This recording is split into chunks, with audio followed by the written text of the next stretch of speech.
former Bulacan District Engineer Bryce Hernandez just turned over this luxury vehicle sa ICI or sa Independent Commission for Infrastructure.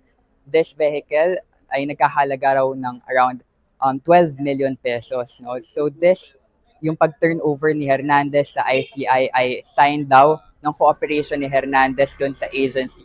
Ayon kay Benjamin Magalong, Mayor of Baguio, who is also part of the commission na nag-iimbestiga doon sa mga anomalous public works or infrastructure projects ng DPWH. Ang sabi niya, yung pag-turnover daw na ito ay sign ng cooperation ni Hernandez at during their meeting, meron daw mga ilang isiniwalat si Hernandez at ilang mga pangalan pang binanggit na link dun sa corruption sa agency.